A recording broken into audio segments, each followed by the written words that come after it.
Welcome back again to the next episode of DP5RTV Sign-Ons and Sign-Offs. I am back.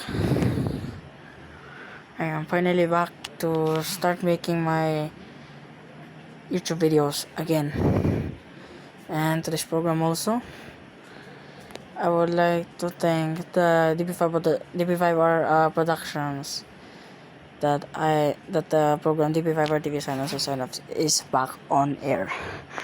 This means our episode is gonna be on the south of Mindanao, Dipolog.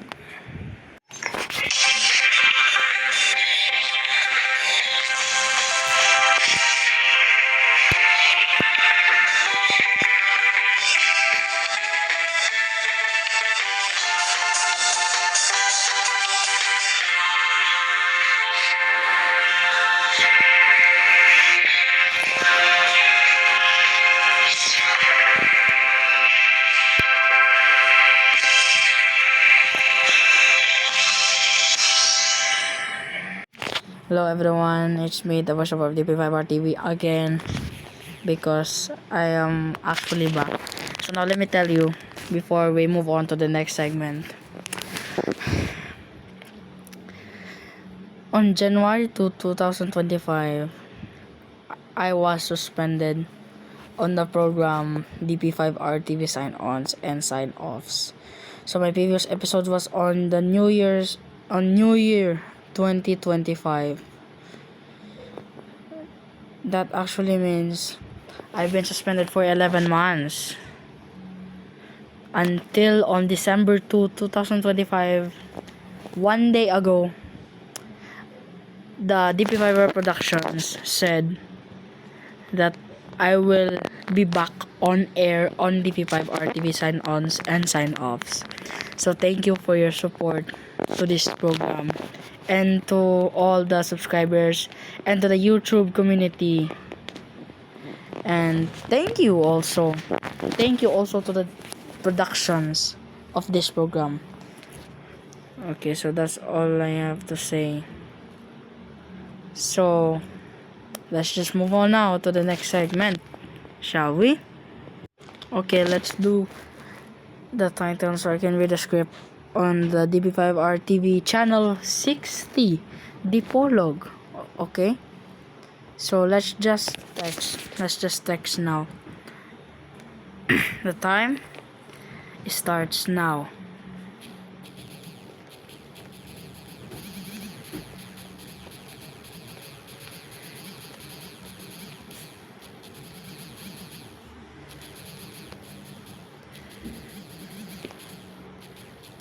'22, 2020.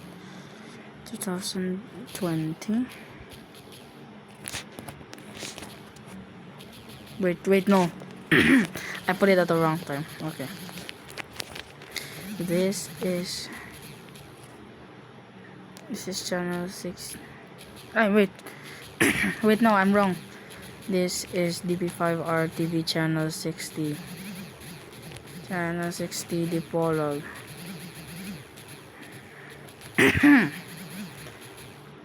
A commercial VHF TV broadcast station owned and operated by DP5R Corporation. Transmitted on a on a 72.3 kilowatt effective radiated power. Wait, no. With permit number BSD 0467 2020 REN. Valid until December 31, 2027.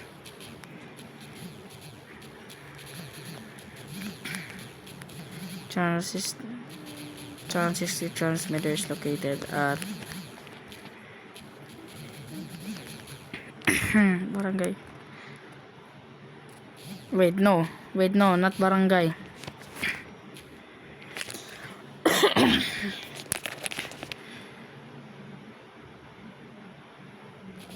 Diamond Street, Diamond Avenue. Wait, no. Diamond Avenue, Dipolog City. Channel 60.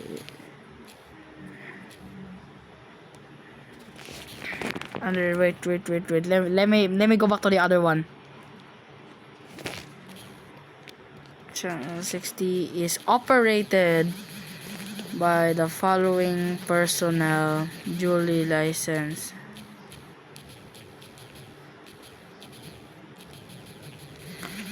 By the Professional Regulation Commission. I missed this part. I missed this part. Every time I make a sign on or sign off script notes, I still miss this part. Channel 60 also operated by the following personnel duly licensed by the Professional Regulation Commission. Okay.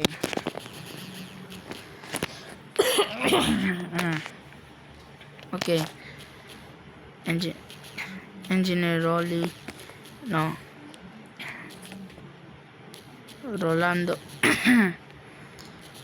A.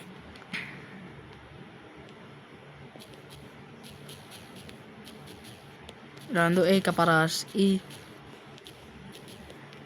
Wait, no. And the National Telecommunications Commission. I also missed this part too. And Channel 60 is operated by the following personnel duly licensed by the Professional Regulation Commission and the National Telecommunications Commission. Okay.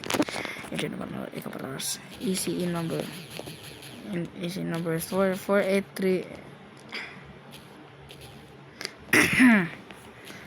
52330. Engineer Zachary A. Navarro. I miss these engineers in my productions. ECE number. No. ECE number 3022661.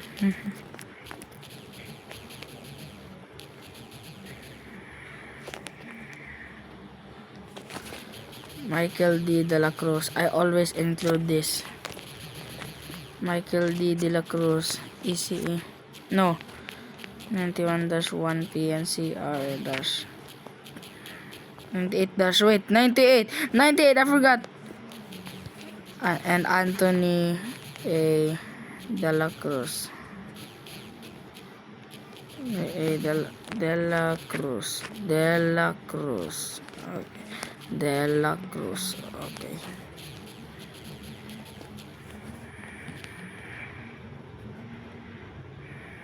92-1P 1PIX dash 20673. No 683 then.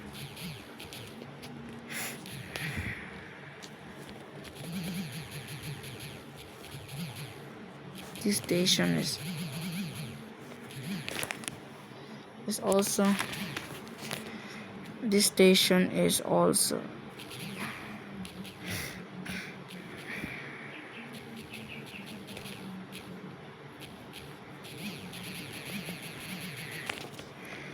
this operation with the following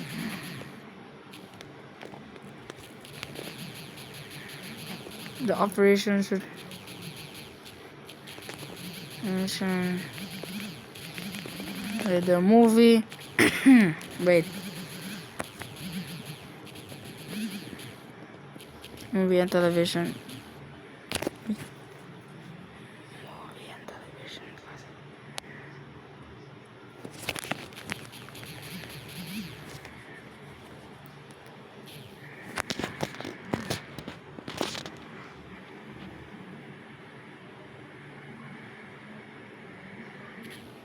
movie and television. Movie and okay. Movie and television review and classification board. Classification board with the following stations. TV TV60 Dipolog. This is channel 60 Dipolog. Now signing on or off. We don't know. Signing on or off.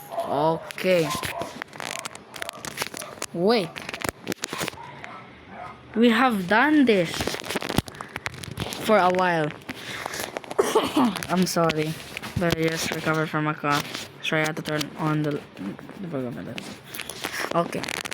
So we have done this before, and still now, 3 years later, we have still done this. Every station we did is a dedication. So now let's proceed to Dipolog's full informations, shall we?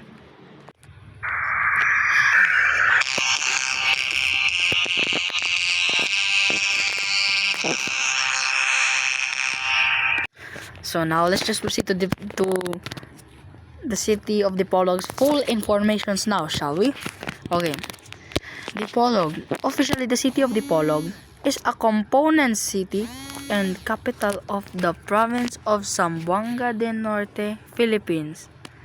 According to the 2024 census, it has a population of 136,528 people, making it the most populous in the province.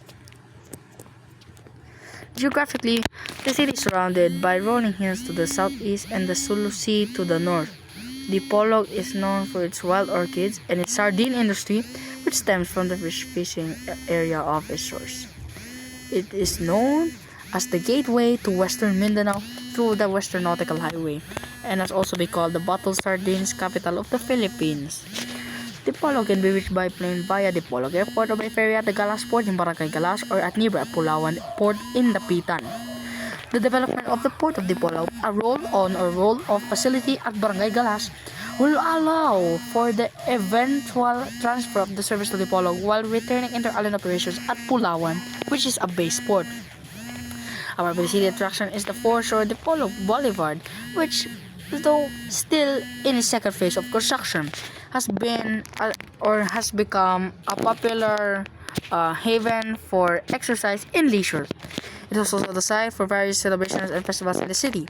In the third phase of the project, the length of the boulevard will be extended to reach the seaport in Barangay Galas. So now let's move on to Dipolog's history now, shall we? Oh, if you agree, let's go.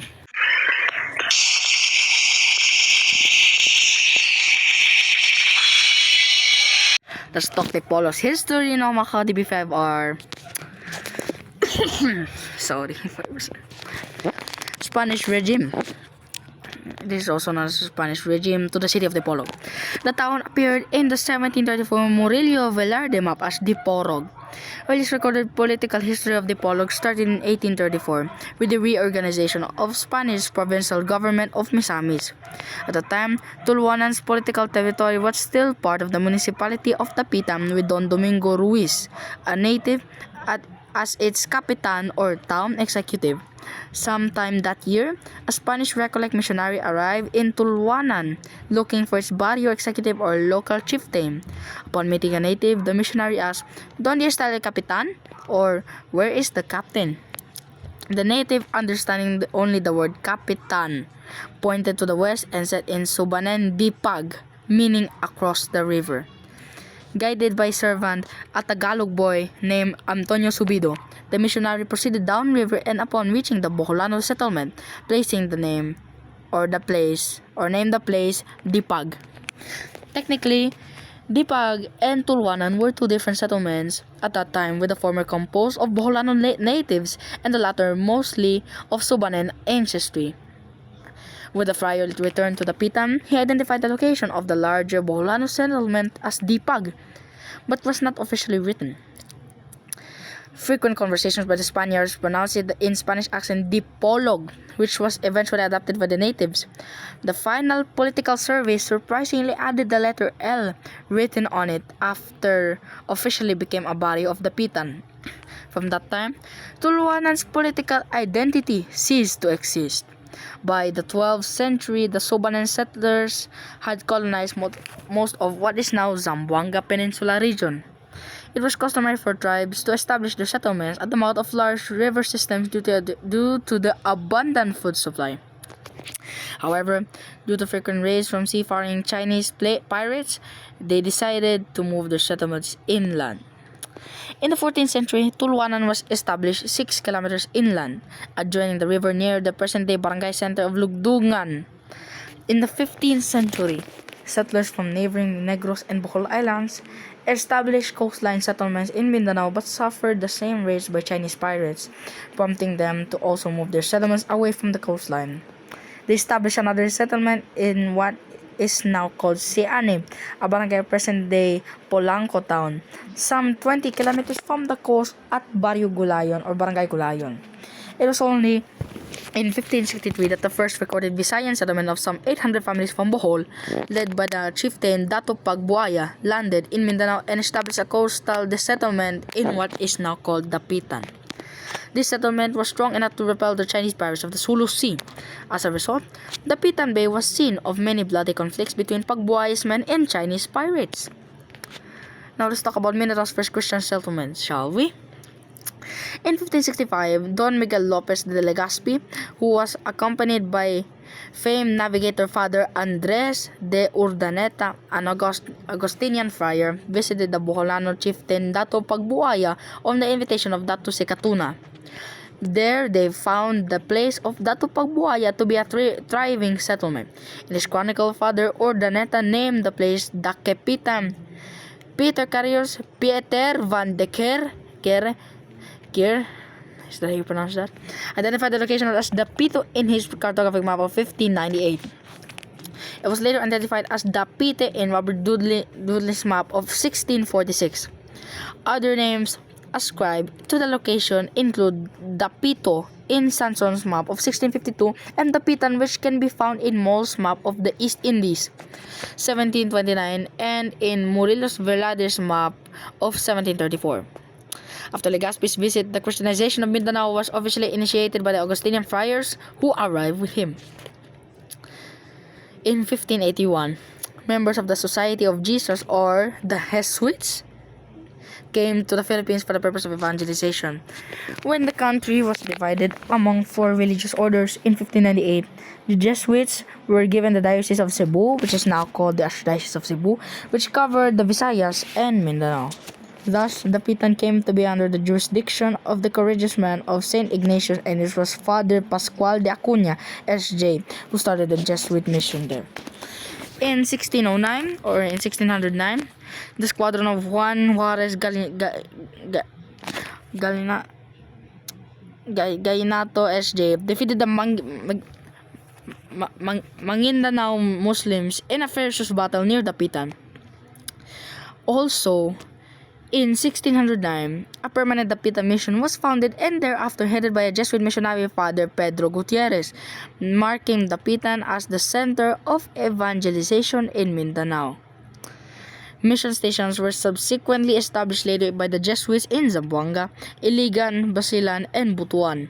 Outside of these areas, however, the whole of Mindanao remained untouched by the Spanish cause. So this is the South Cruz Murder, the Punta Corres spot from which from the peninsula of Visayas landed established settlement. Okay.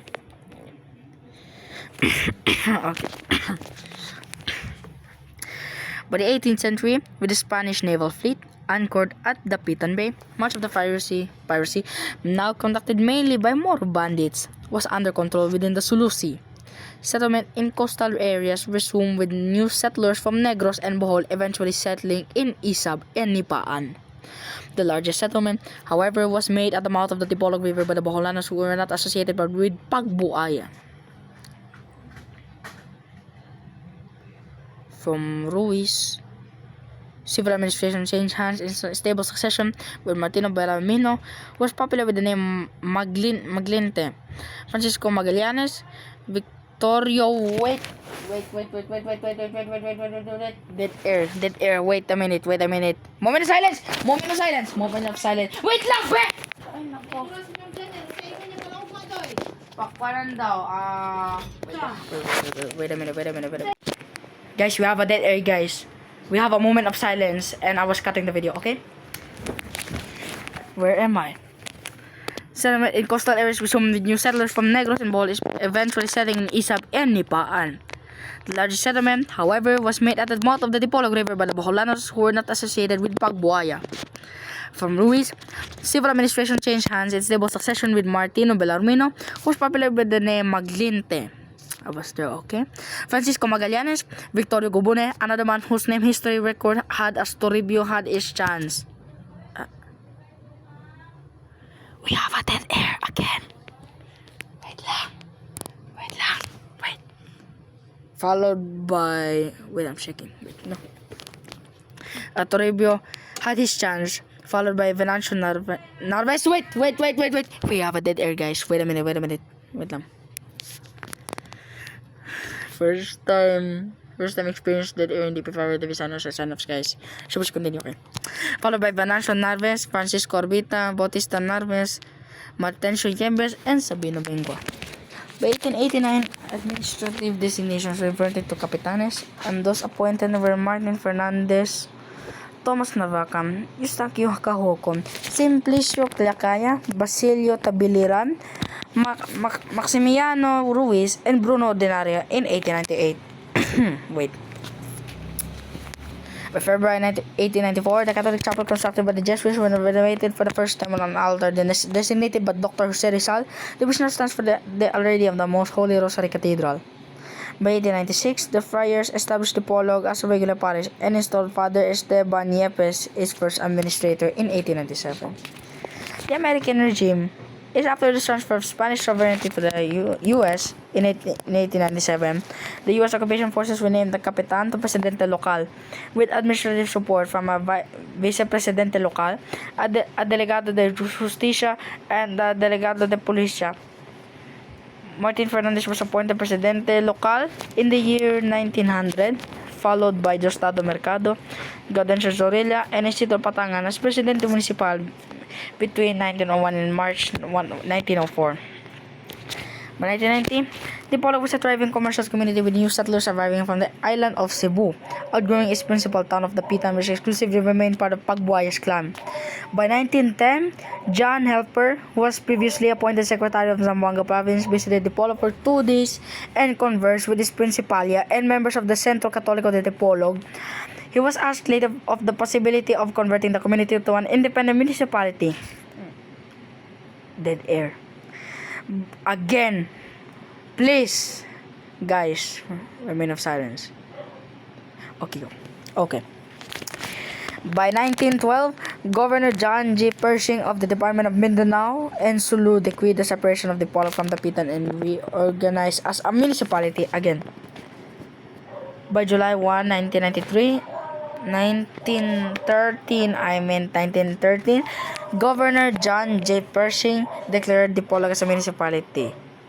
General Pershing also appointed Pascual Tan Martinez, who was appointed the municipal president of Dapitan since 1910 as his first municipal mayor.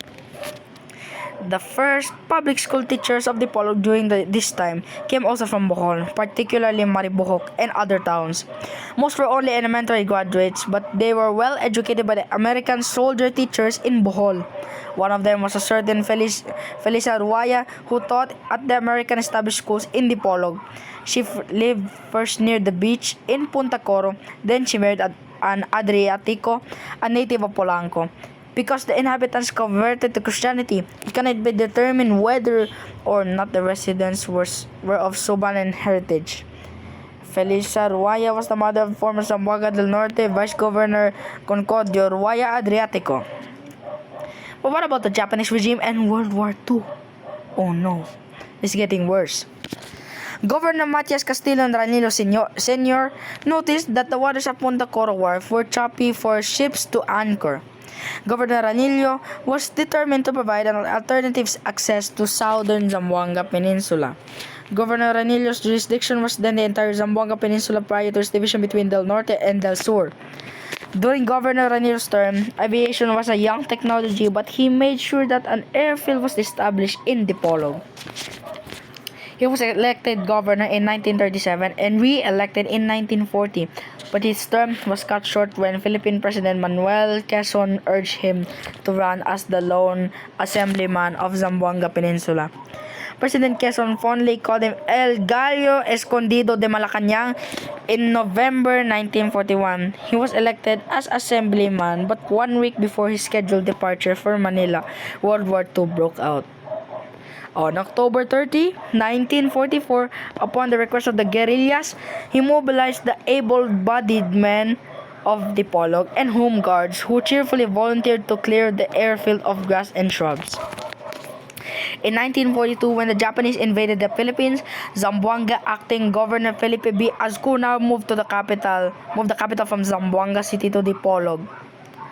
On March 8, 1945, on Dipolog Airfield, the first American invasion of Zamboanga Peninsula took place.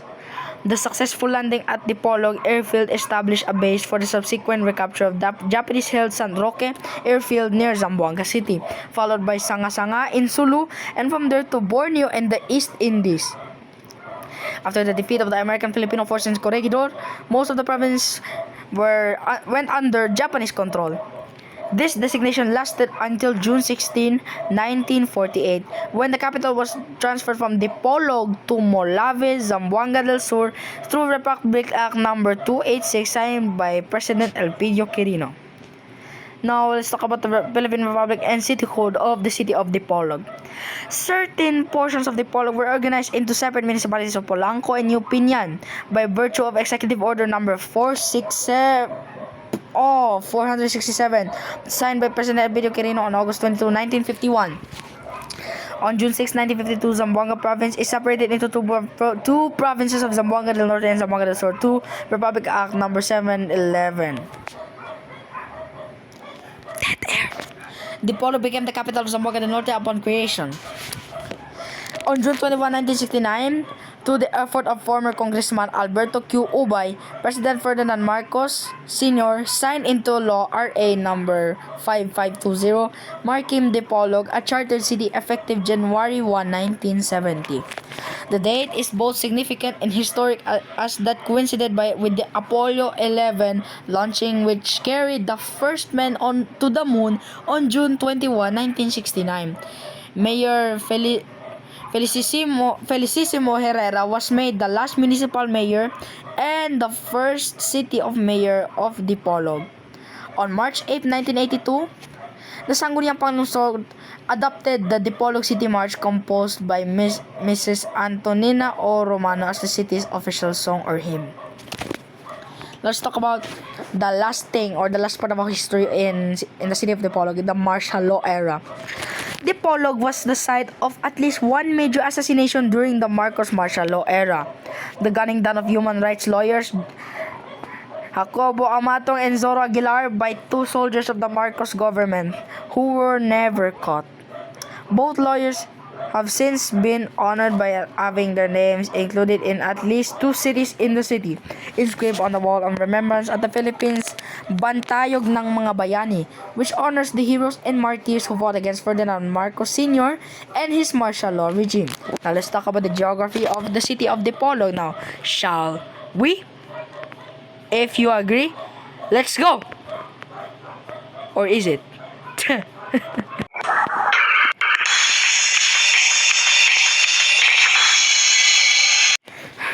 Now, Dipolog's geography, again, is known to be the gateway to Western Mindanao, as it is situated in the northwestern part of the province of Zamboanga del Norte. It is bounded on the north by the Pitan, on the east by the municipalities of Polanco and Piñan, on the south by the municipality of Sergio Osmeña Sr., and on the west by the municipality of Katipunan. Its land area in 1914 covered an approximate land area of 248,587 hectares under Act Number 302 of the Philippine Islands. It was substantially reduced in 1951 to the current 13,628 hectares after two barrios of Dipolog were converted into municipalities of Polanco and Piñan under Executive Order of the President number 467 dated August 22, 1951. Now the barangays. Actually, Dipolog is politically subdivided into 21 barangays. Each barangay consists of puroks, while some have sitios. They are Bara, Biasong, Central, Cogon, Dicayas, Diwan, Estaca, Galas, Gulayon, Lugdungan, Minaog, Niputak, Olingan, Punta, San Jose, Sangkol, Santa Filomena, Santa Isabel, Sikayab, Sinaman, and Turno. Then, the climate of Dipolog. And the city has a tropical rainforest climate. According to the Köppen climate classification, with ample rain distributed quite evenly throughout the year and warm to hot temperatures. The city experiences a wetter period from June to December, with June, October, and November being especially wet. Let's just move on to the reading of the sign-on sign-off station of Dipolog. Okay, now let's read. This is DP5RTV Channel 60 Dipolog, a commercial VHF TV broadcast station owned and operated by DP5RTV Corporation, transmitted on a 72.3 kilowatt effective radiated power with permit number BS-0467-2020, valid until December 31, 2027. Channel 60 transmitter is located at Diamond Avenue, Dipolog City. Channel 60 is operated by the following personnel duly licensed by the Professional Regulation Commission and the National Telecommunications Commission: Engineer Rolando A. Caparas, ECE number 52330. Engineer Zachary A. Navarro, ECE number 02261. Michael D. De La Cruz, 98-1 PNCR-21108. Anthony A. De La Cruz, 92-1 PIX-20683. The operations should be done by the Movie and Television Review and Classification Board by the following stations: TV60 Dipolog. This is Channel 60 Dipolog. Now, signing on. Now let's just move on, guys, to the demographics of the city of Dipolog, shall we?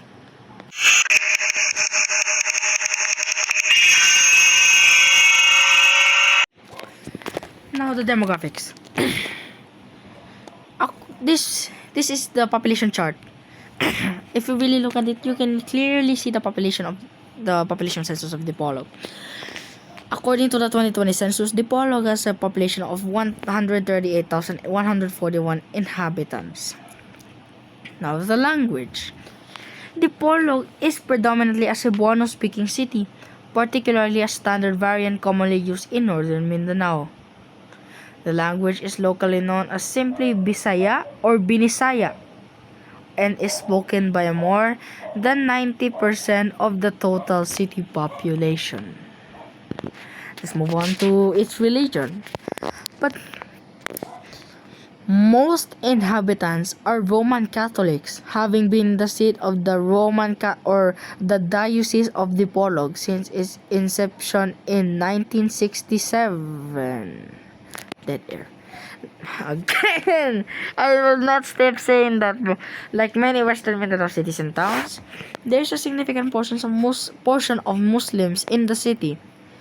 Other religious groups represented include the Iglesia Filipina Independiente or the Aglipayans, the United Church of Christ in the Philippines or the Protestants, Iglesia ni Cristo, the Church of Jesus Christ of Latter-day Saints or Mormons, Jehovah's Witness, Seventh-day Adventist Church or Adventists, and some local Baptist churches, among others. Let's talk about the economy now. shall we? Well, the city is now one of the major options for local investors from Cebu, Dumaguete, Cagayan de Oro, and Davao, and for foreign nationalities from India and China investing in retail, tourism, services, manufacturing, trade, and wholesale. It is also abundant with natural resources in terms of agriculture with fish pond areas and fishing grounds, fish portion or fish production with approximately 56 fish species being produced, as well as livestock production such as carabao, cattle, horse, goat, and pig. Potential investment areas range from agri-based processing such as activated charcoal, desiccated coconut, boiler contract growing, livestock raising, cattle fattening, construction furniture, marble, low-cost housing projects, feed mill, food processing or packaging such as meat and fish processing, mango processing, and packaging. Its industry that Dipolog is best known for its bottled sardines production. Apart from sardines, industries in Dipolog include DN Ubro Steel Corporation, a member of DN Steel Group of companies through DN Joint Ventures. Well, let's talk about its government. This is where it gets interesting now. Dipolog seat of government, the City Hall, is located on Rizal Avenue in Barangay Central. The local government structure is composed of 1 mayor, 1 vice mayor, and 10 councillors, all elected through popular vote. 2 ex-officio members are added to the city council, with 1 representing Dipolog's 21 barangay captains, being the Association of Barangay Captains, president, and 1 representing Dipolog's 21 barangay youth council presidents, being the Sangguniang Kabataan or SK Federation president. Each official, with the exemption of the ABC and SK presidents, is elected publicly to a 3-year term and can be re-elected up to 3 terms in succession. The day-to-day administration of the city is handled by the city administrator. The official seal of the city of Dipolog is the symbol of the city's identity when it became a city after Republic Act number 5520, signed on June 21, 1969, was enacted on January 1, 1970. The city's emblem stands for the following physical attributes and character. The stars describe numbers of barangays comprising the city. Well, actually, the stars, imagine. Well, major agricultural products in the city: fish upper central corner, rice corn cob lower left corner, and corn tree lower right corner. The space rocket is a symbol of the signing of the city charter, coincided with the Apollo 11 launching. The year Dipolog was inaugurated into a city, 1970. So let's just move on to culture now, shall we? Well, first of all, Dipolog shared much of its cultural history with the ancient town of Dapitan, to which it once belonged. It traced its beginnings long before the Spanish conquistadores set foot on the island of Mindanao. Dipolog was previously known as Tuluanan in native language, literally meaning a settlement by the river. Its early settlers all belonged to the Subanen tribe called Subanon or river people, with established religion founded in animism. This descended from the Austronesian peoples who roamed Mindanao and Southeast Asia via land bridges as early as 30,000 years ago. Later migrations of other tribes were made by water and took place over several thousand years. Let's talk about tourism now, shall we? Again, Linabo Peak and the 3,003 steps to Linabo Peak offers a panoramic view of the twin cities of Dipolog and Dapitan. It is also the venue for the annual Kat-Kat Sacrificio of the Catholic devotees who perform the penitential rites during the Lenten season. And the Cogon Ecotourism Park is a 344-hectare reforestation area situated in Barangay Cogon, established in 1958. Mature trees are growing wild in the area. Species such as mahogany, teak, yaman, lumbayaw, molave, acacia, Acacia, Nara, Mayapis, Lawan, Narig, Tianong, Duguan, Lumbayao, Ratan, and Nato. It is one of the favorite camping sites of different mountaineering groups. Presently under development in the area are the construction of Information Center, Subanen Valley, picnic cottages, landscape ground at the entrance, parking area, aviary, and different cages for animals. Adjacent to Barangay Kogon is Barangay D1, part of the ecotourism complex, housing the Organization of International Spiritual and Cultural Advancement, or OISCA Forest Park, a joint project of the OISCA of Japan, locally managed by Hiroshi Ikeda, and the city government of Dipolog. It also houses the Dipolog OISCA Children's Forest Park. The most prominent feature of the park is the Sungkilaw Falls. Well, you don't forget about Casa Bernedo, a century-old house owned by the Filipino-Spanish Bernedo family for tourists. On July 1, 2012, Casa Bernedo is developed as Dipolog Center for Culture and the Arts in time for Dipolog's 100th centennial anniversary on July 1, 2013, and currently houses in the Dipolog Tourism Office. The ground floor serves as a venue for visual arts and photography exhibits. Onay Museum, and this is where the collection of nameplates, medals, pictures, and other memorabilia of General Alexander Yano, the 38th Chief of Staff of the Armed Forces of the Philippines and the First Mindanao General, is located. The name Onay came from his last name in reverse. Yano. Onay. Okay. Santa Cruz. The tall cross stands at Punta Corum, the spot where migrating Boholanos landed and to establish a settlement. The cross was erected by the settlers on Rood Mass, May 3, 1905, in thanksgiving for this safe journey. Mass was once said at the spot before the Spaniards established a chapel 1.5 kilometers inland along the town center street, now Rizal Avenue. The town cathedral was later built in 1894 to replace the old church. Dr. Jose Rizal designed the high altar from a sketch requested by his former professor and former cure of Dipolog, Father Jose Villaclara. The Dipolog City Hall, completed on July 1, 1913, under the administration of General John J. Pershing as governor of the Department of Mindanao and Sulu. The visual design of the town was the exact replica of the town of Maribohol, Bohol, which was designed by the Americans. The original hall was exactly the same size as that of Maribohok's town down to the size of the jail, but today the hall was expanded. Its original design cannot be seen anymore. It is located near the Our Lady of the Most Holy Rosary Cathedral and the Plaza Magsaysay.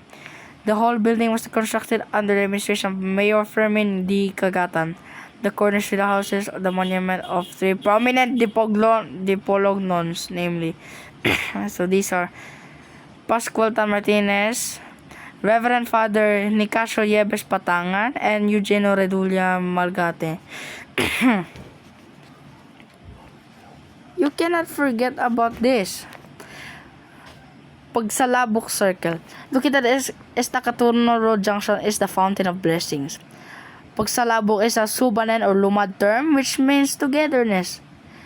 The statues represent the tribe people of Mindanao, the Subanen, Muslims, and Christians, which symbolize the diverse cultures prevailing in Dipolog.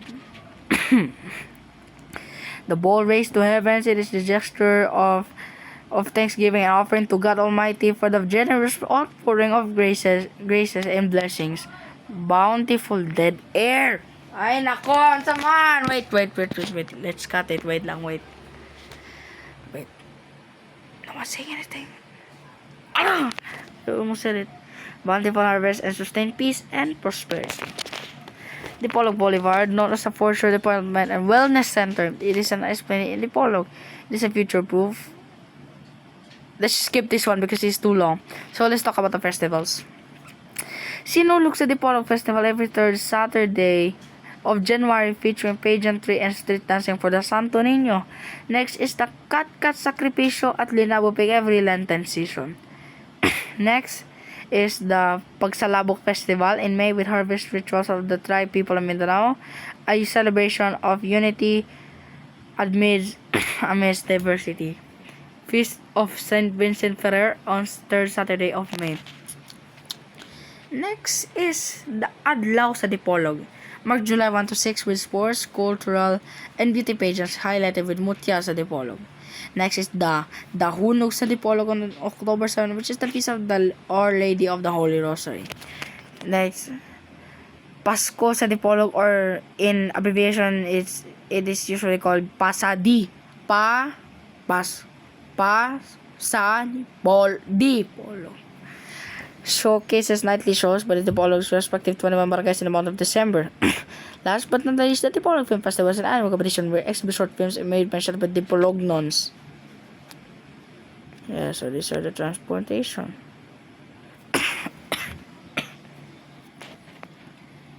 Okay, so we'll just hear because it's literally too long.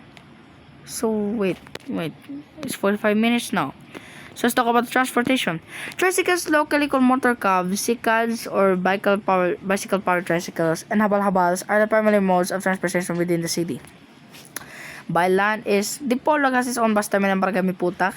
It provides daily trip to any places in Zamboanga del Norte, Zamboanga del Sur, Zamboanga, Sibugay, and cities like Zamboanga City, Cubao, Quezon City, Bacolod, and Cebu City, and General Santos City. And by water, Dipolog village of the nearby port of Pulawan and Dapitan, especially for tourist bounds to Dumaguete, Cebu City, and Manila. The city can now reach municipality of Oslo, Cebu to Light Shipping Corporation via Pulawan Port, which dredging is undergoing in Calas Port of Cebu City Port, and Barangay Calas City Government of Dipolog. City also daily direct trips to Cebu from Dipolog to the Cebu-based Medallion Transport Incorporated. Docking port is at the Dipolog City Port in Barangay Galas. Dipolog to Cebu City, which Medallion has applied since March 2015, had trips every day except Saturday at 7 p.m. While Cebu City to Dipolog has every trips at 8:30 p.m. using MV Lady of Joy and MV Lady of Good Voyage. Meanwhile, Dipolog to Dumaguete, which they had applied since 2018, has trips every day at 11 a.m. and Dumaguete to Dipolog as every trips at 5 p.m. using MV Lady of Perpetual Help.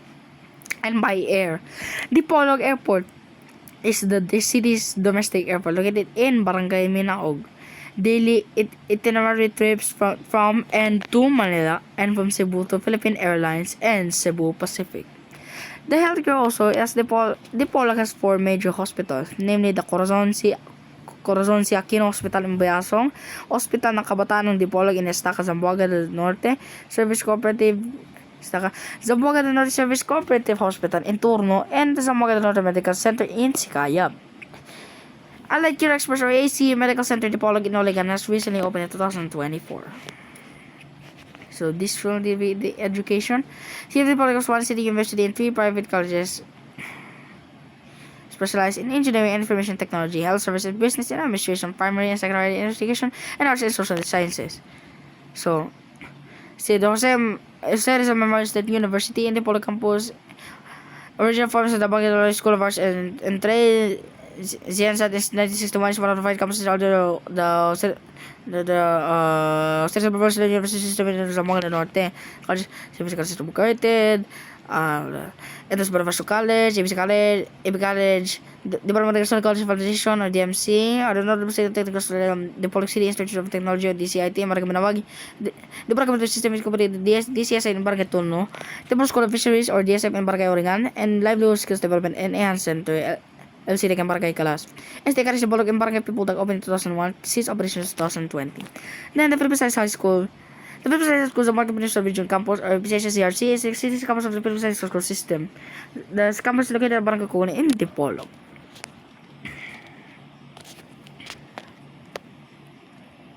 So the sister cities of Dipolog is Yancheng District in Kaohsiung City. So that's it. Okay, let's read the sign-off segment of DP5RTV Channel 60 Dipolog.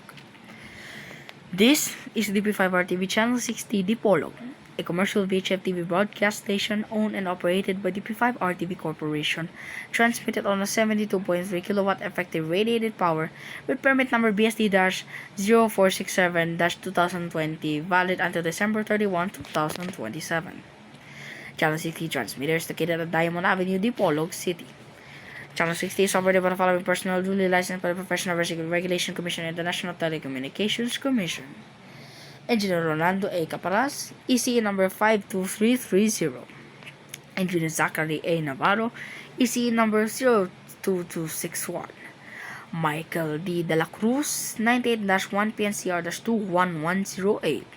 Anthony A. De La Cruz, 92-1 PIX-20683.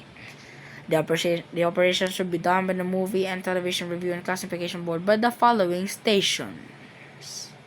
TV60 Dipolog. This is Channel 60 Dipolog. Now, signing off. Okay guys, so that's it. But we still have more 10 minutes more or maybe 9 minutes more before we end the show. So I'm gonna ask you guys, what so I have an important message for you guys that I am officially back on YouTube. I was suspended on January 2, 2025 and until December 2, 2025. So DP5RTV Productions said that I will be back on air on the program DP5RTV Signons and Signoffs today, December 4. DP5RTV Productions said in a statement on December 3, yesterday. So wait, I forgot to put the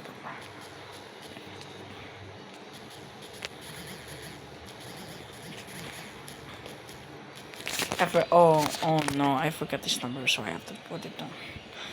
So DP5RTV Productions said in a statement on December 3, yesterday, 2025, and I am so glad that I am back here in this program and on YouTube also. Thank you to all supporters and subscribers, especially me, myself, and I as the host. Thank you also to God our Father, who has given me the opportunity to be back on air and has given me His grace to give me strength to continue a milestone for a bright future. So now, that is all for today's episode. I'm the host of DP5RTV, the voiceover of DP5RTV. So I'll see you on Friday. I think on Friday. So because Monday to Friday will be the airing of the DP5RTV episodes. So stay tuned. See you tomorrow. Dumaguete is coming up next.